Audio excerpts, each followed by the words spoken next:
Greetings boys and gits, and welcome again to Dread Waaagh Gaming. And this, the second episode in the Grot Tank series. If you missed the first one, make sure you go and check it out and come right back here afterwards.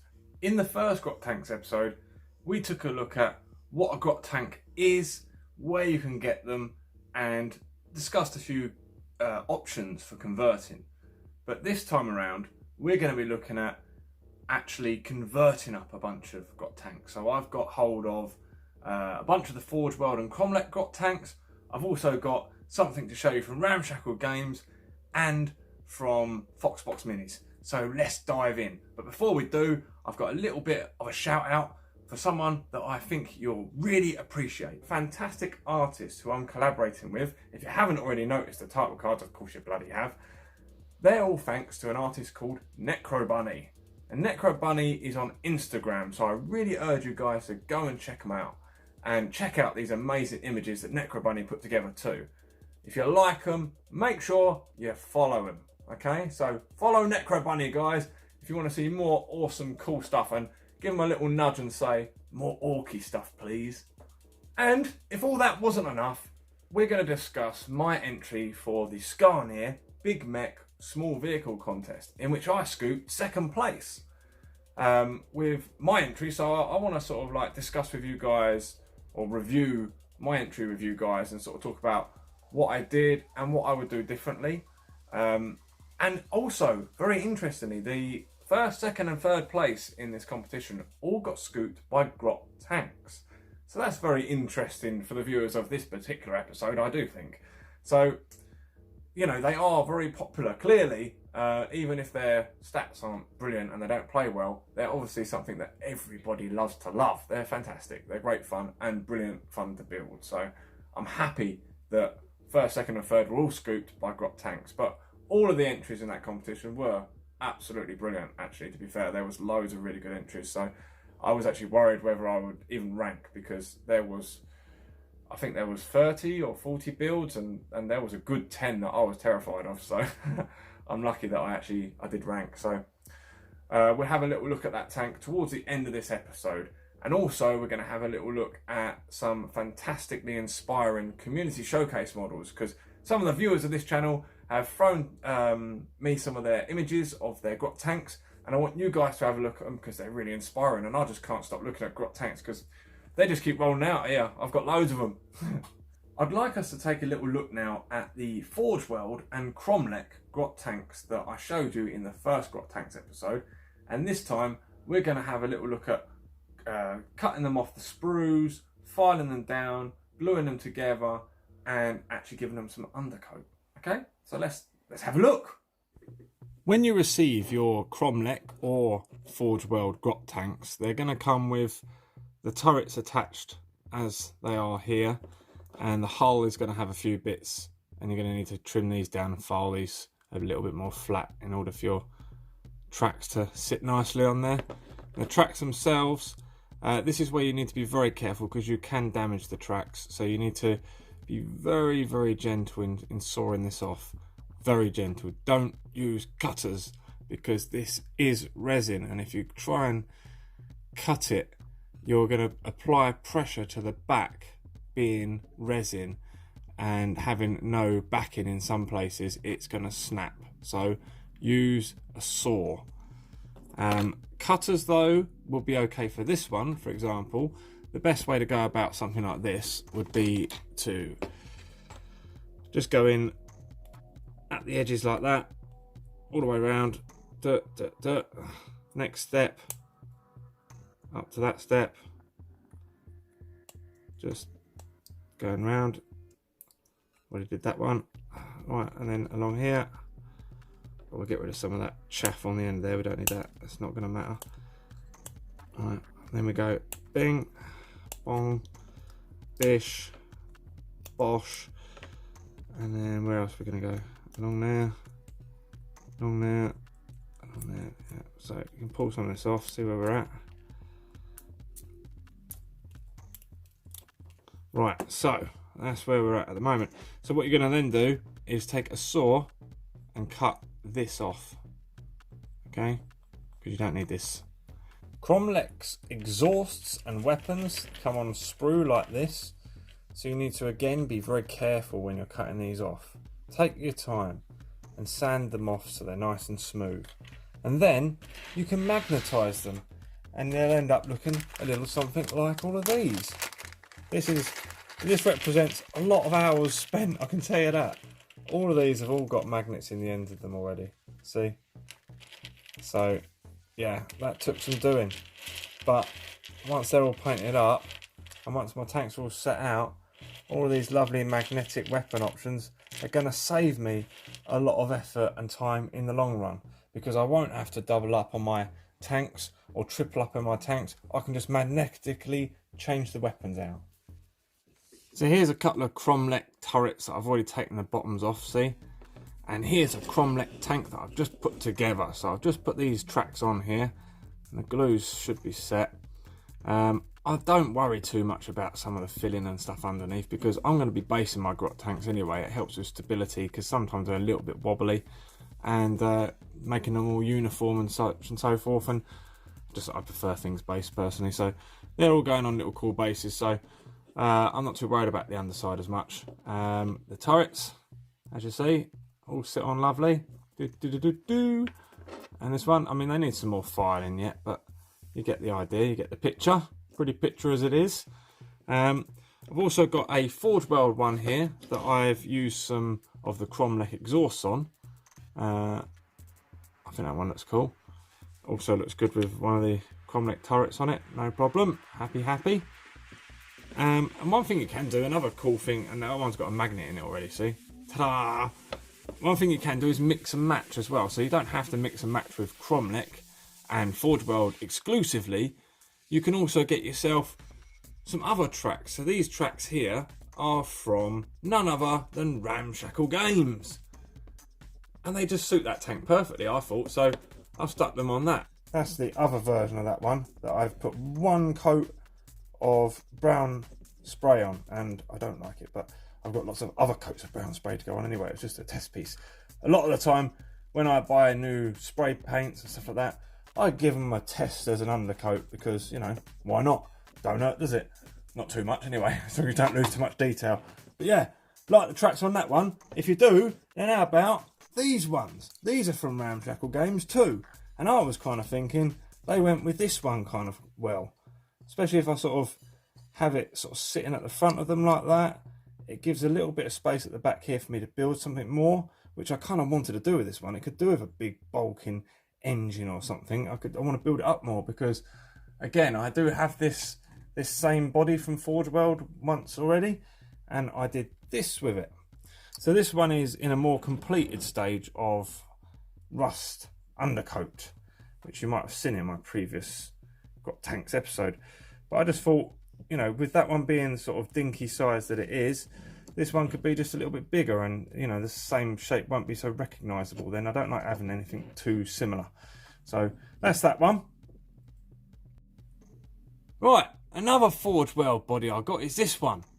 And I really like the way that they put these little details on the side, and they quite often get covered over. And I just so happened to find a perfect set of tracks for it that have a gap. They're from the one of the Orky wagons, the new ones, the broken Dackerjet one that has got tracks attached to the back, which I don't like. I'd rather it have wheels because I don't see tracks going very fast particularly. So yeah, I'm swapping them up, and I thought these are perfectly sized for a Grot tank, which they are, and they allow me to see the little detail inside there. So yeah, that's what we're going with on this one. I think that'd be pretty cool. Now this is the Ramstote by Ramshackle Games, and it should have wheels. I've actually trimmed off the little pegs that are for the wheels because I've decided I'm going to make use of those tracks that come from the galvanic servo haulers from the Ork kill team, the first one.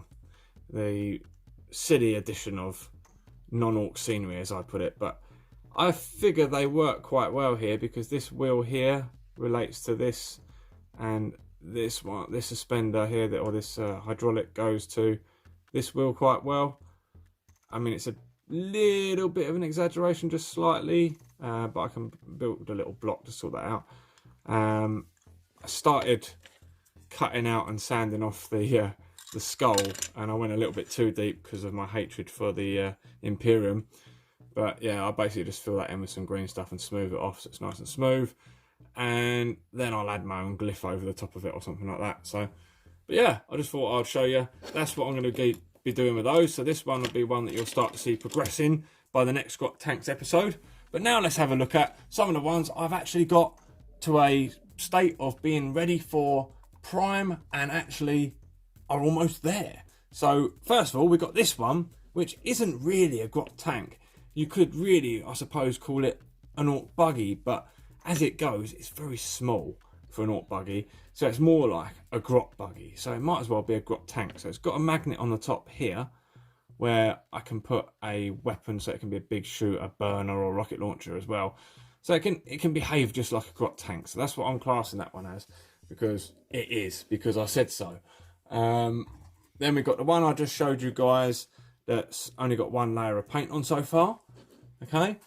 And then we've got 3, and these are all without turrets on. Sorry about this, but we've got 1, 2, 3 from, these are from Models and Minis. That's where they're from. They're tiny tanks. I actually swapped up the tracks on the side of this one. These tracks are metal. I can't remember what they're from. Something Imperial. Maybe one of those dudes. I can't remember. He's like an Imperial cripple with I don't know.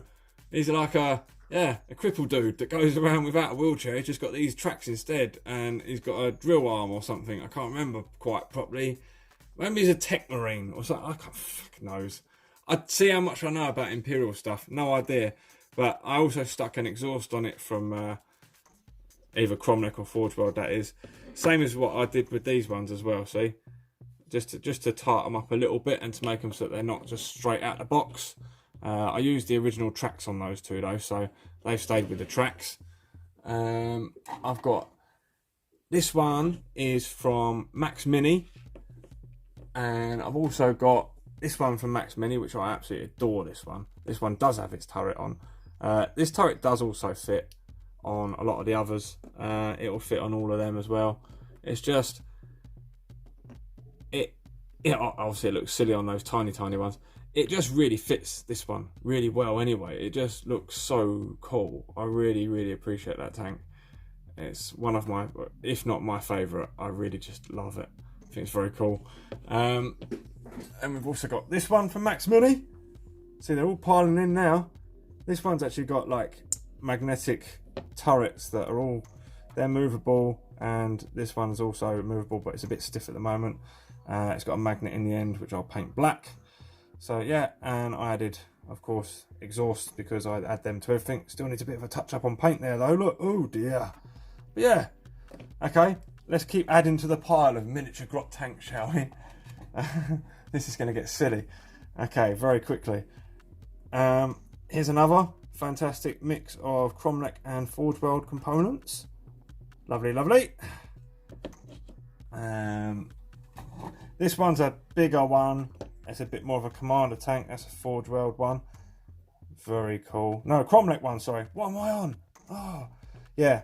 That's a Cromlech one, all right. That's what that is. Beautiful. Okay, so that one's going to go down there. I'm going to have to move some of these out of the way in a minute. And this one, also still haven't finished undercoating that one. It's only got a light undercoat. That one's got some tracks that allow you to see some details on the side. Very cool. Next one, this baby, heavy duty on the front. Nice exhaust on the back. We haven't finished undercoating these. This is a primary rust coat. We've still got more to do.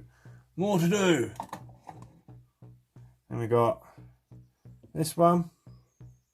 I rather like that one actually. That's cool. Like the tracks on that. Very nice. Wicked. Oh, where am I going to put him? He can go over there. Then we got this one. Yeah, cool. Put that one down here. I think we're going to have to move out, aren't we? We're going to just have to zoom out and give you some more space to see what we're doing. Add some more. Right, then we got this one. This one's got a bit further with its rust priming, as you can see. I'm rather proud of that. Looking good. Almost seems a shame to go painting over the top of that rust at this stage, but we're going to go for it. Probably. That one. This other one I just showed you guys already. Yeah, very good. And then, on top of that, we've also got the Cruiser 2, and then there's the 2 that I built, and then I've also got one that the green one sent me, which I haven't shown you guys yet, which you're going to see in the Grot Tanks episode 3 also. As well as my Grot Commander tank, and the Ramshackle one, and all the other ones I haven't built yet. My God, I've got so many bloody Grot tanks, and I love it. Now then, if you did catch my first episode in the series, you'll have heard me talking about Ramshackle Games' The Vowel as a viable option for a Grot tank. If you would like to see the Vowel unboxed and have the chance to get it at 10% discount, you need to be checking out my third-party focus on Ramshackle Games, which you'll find here. Pachow! Go and check it out, guys, because it's a great episode and it has that 10% discount, which is valid for one time only per customer, but it's valid for like a year or two, so you know, go and use it. It'll be well worth it. So I'm going to have a little look at that. I'm going to put it together and start converting it to sort of fit with my warband a little bit more. Okay, so this is the Vowel, and I was thinking to myself, when it comes to the turret, so this is the back part of the turret here, and it's got the hatch.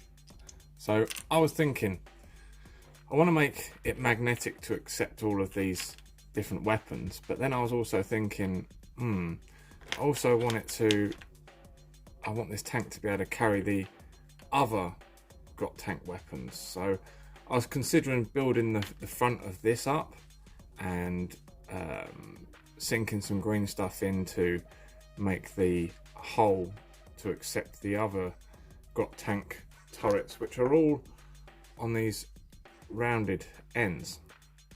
The only thing is with that is it would then make it not so good for these others that have got flat edges unless I change them up.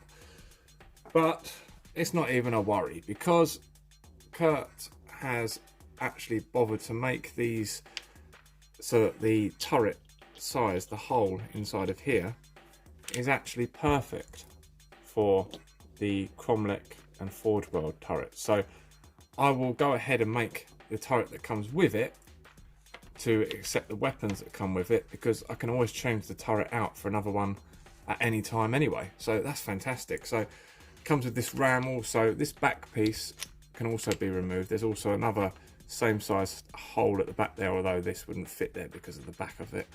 But you could mount something else there if you want to, or it comes with this detail piece here.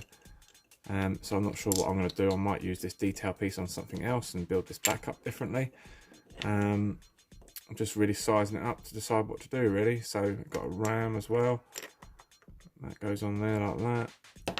So yeah, it's already orky looking. It's already got an orky feel aesthetic about it. It just needs a little bit more orking up and a little bit more to bring it in line with the rest of my models. So yeah, that's what I'm going to crack on with, guys.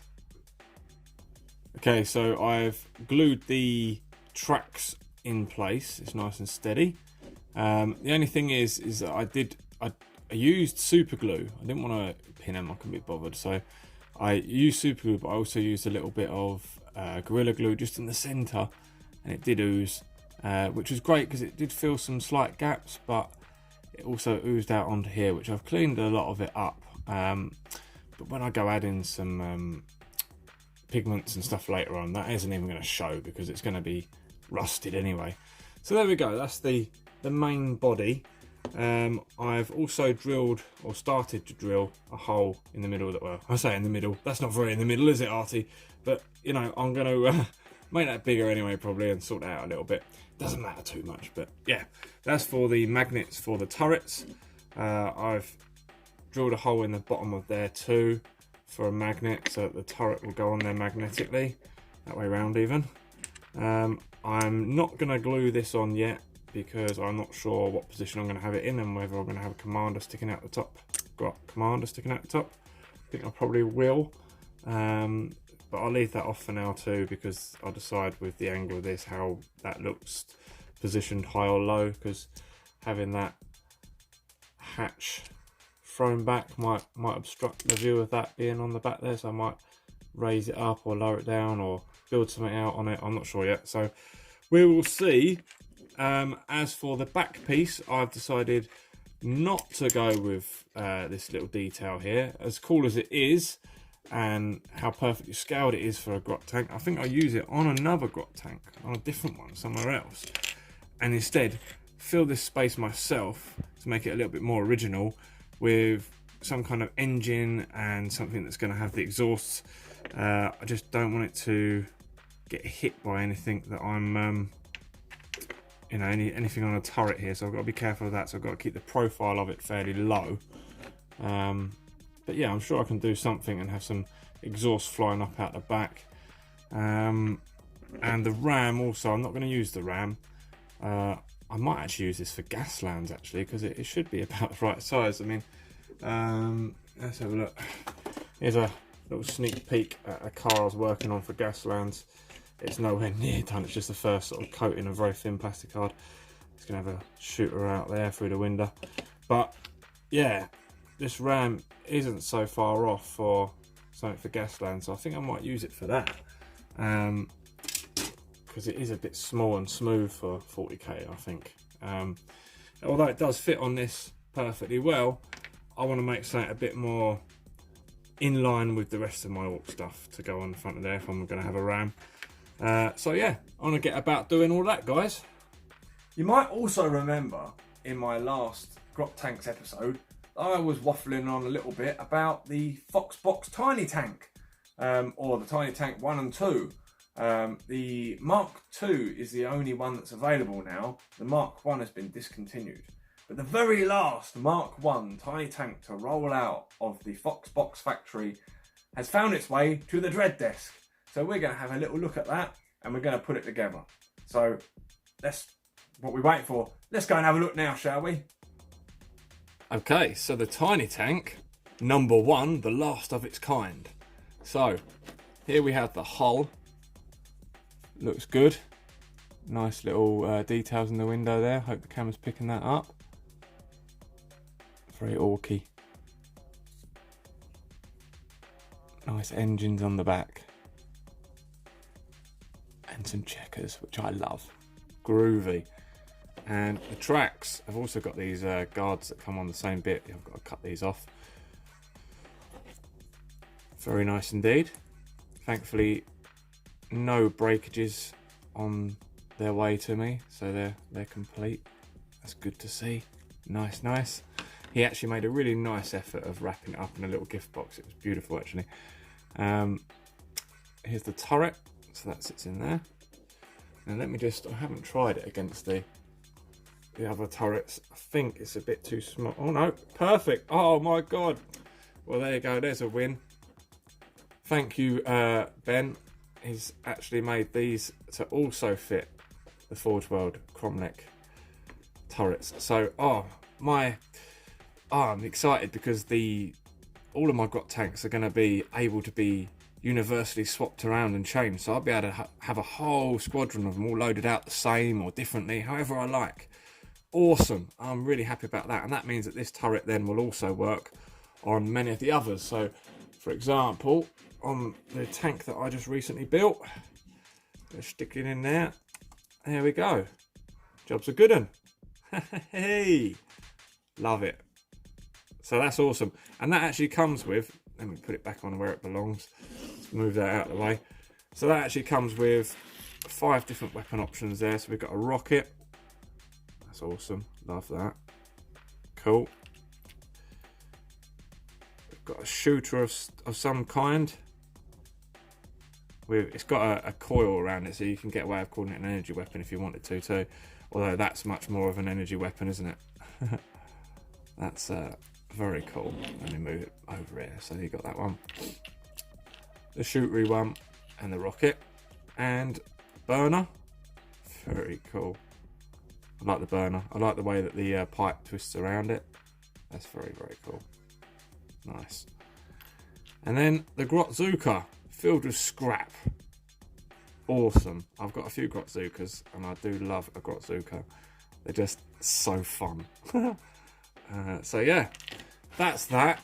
I'm going to put that together also. I don't think I'm really going to do too much in the way of converting. Just a few little details here and there, because this is an iconic little classic. It's the last one to roll out the factory. So I'm going to pay it some honours in painting, maybe by giving it a special serial number or something like that. Something to signify that it's the last of its kind. Maybe one of you guys can come up with something.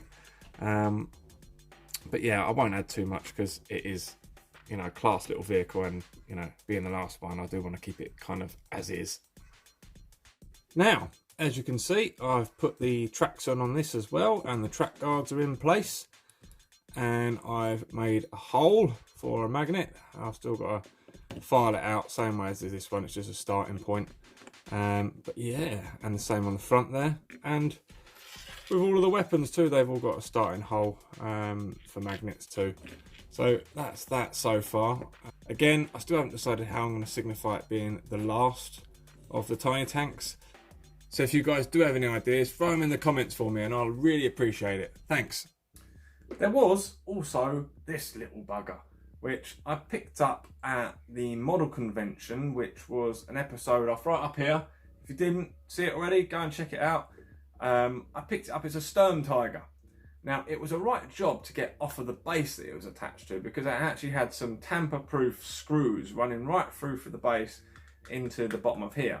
It did actually come with a couple of, I don't know what I've done with them, a couple of little handy bits of plastic. Oh, there they are. Those, right?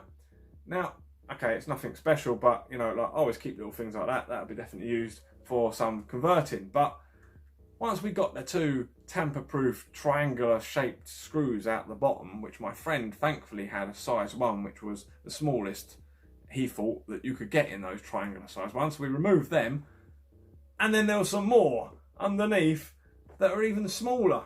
And nobody I know has the correct thing for that. So I might have to just use a screw head remover or something like that. Like one of the things that sort of bites into it and then removes it. That might be the only option.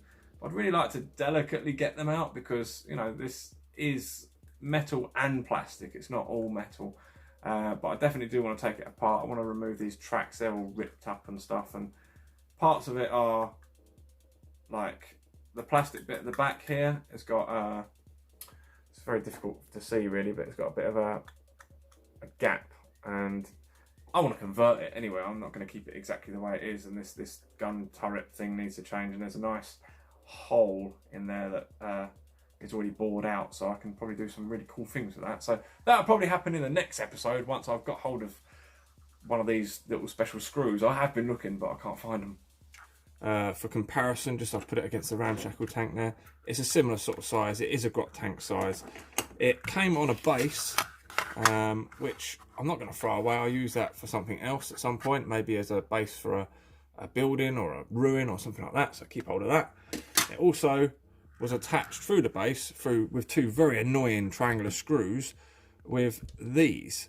So these are plastic. They're awesome for scratch building, so also going to keep those, but I'm going to remove these tracks because they're rubber and they're ripped and damaged in places, so they're going to go. We're going to have to build some new tracks for this. There's some parts of it are plastic, like this part of the back is plastic.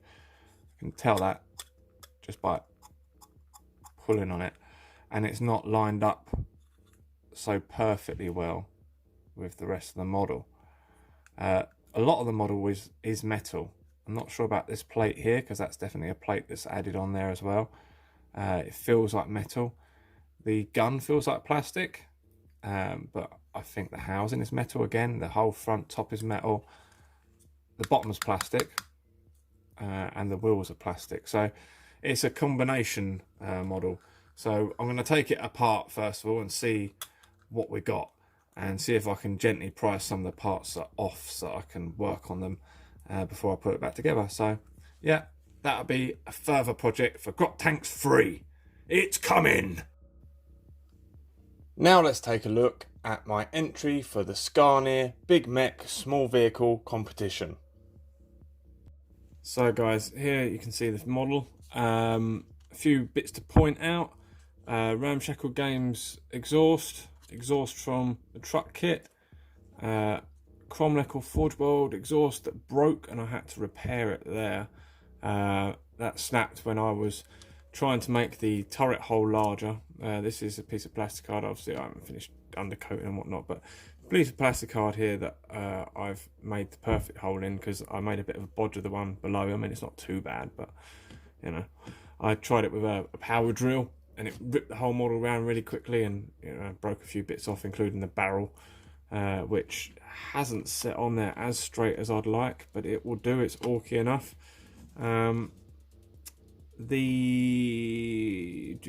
What else have we got?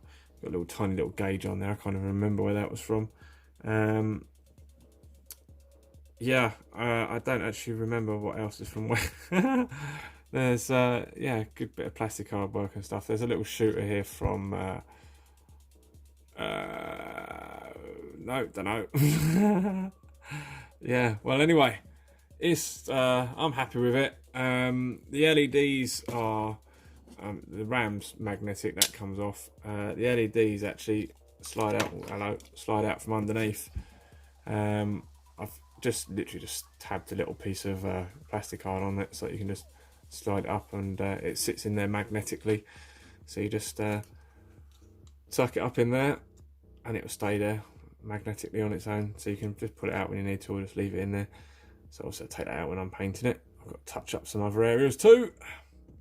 What would I do differently about it? I would probably, if I was doing this again, or if I was to do something differently, I would section off the face of this more to make painting easier. I would make the attachment for the ram a bit prettier. It's not all that nice. In fact, I just quickly rushed it and got some paint on it so it wouldn't notice. Ha ha ha. But I could have done a much better job of that, I know. I just was rushing it. Would have yeah, I would have liked a few more armor panels. Would have liked to have not had the little bit of wobble it's got. I mean, that was almost impossible. I used Gorilla Glue to actually attach the tracks to the side, and Gorilla Glue takes ages to set, and when it does, it like oozes and expands and stuff. It's really messy stuff, but it's really powerful glue, and I just wanted to use it on a model application because I hadn't done other than for scenery. I just wanted to try it out. So all my models, a lot of the time, they are test points, you know, especially in the early stages of a model. I use them to test out new techniques. And for example, with this one here, I would usually, with my Grot tanks and similar vehicles, completely rust coat them, as you'll see, and as you saw in my first Grot tanks episode. But this one I've done as a more of a zenithal highlight. Now I have gone over the whole thing in a rust prime first, and then gone with a brown from below, and then with a light orangey brown from the front, or sort of a yeah, sort of from the front, but maybe a little bit of an upward tilt. And then from straight down from above at 90 degrees is a creamy white, but very light dusting of that, although it looks very light. I mean, it is only a light dusting. And that just means that I was thinking originally that I was going to paint this red, and if you paint red over this, it looks good. You can just do it like glazes, and it will pick up the highlights and stuff on its own, a bit like the Citadel contrast paints do.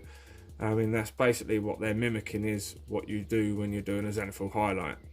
It's just they're doing it with the paint that you put over it, rather than actually zenithal highlighting underneath. I still think this is a much better technique, and it's just as quick really. It's not, I mean, there might be a few more stages, but not really. And it'll look better. I don't think those contrast paints are going to be all they're cracked up to be personally, but I'm sure there'll be some cool little technical uses for them. Like someone was saying, they'd be good for doing veins under the skin or something like that, so that might be a good use. But yeah, I'm now in two minds about the painting of this. So what I am wondering now is whether I should paint the face of this green with this Kachan green, because I've still got a pot of the old stuff left and it's still savable stuff as such. So I think if I had some thinners, shake it about with some ball bearings and whatnot, I can loosen up the pigments and put it through an airbrush and maybe use the last of that on this, make it look like an orc face in a green, and then have like white teeth and white on the checker pattern and white on the dags. Or I go with the red, seeing as it is the Grot leader tank, commander tank.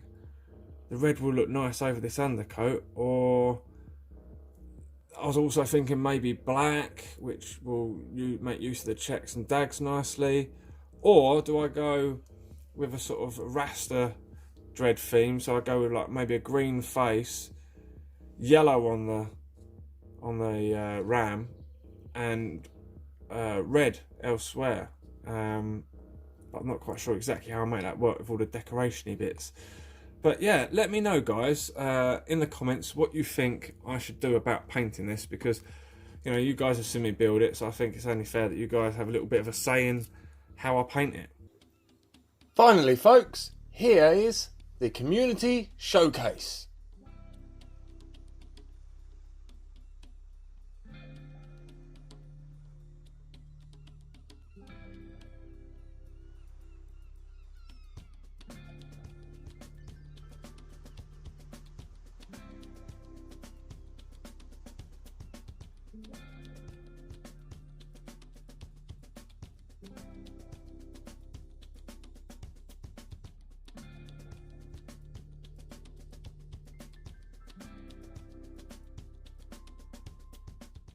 Also, guys, don't forget that the Dread Captain competition is still running. It's going to be running until I get to 1,000 subscribers.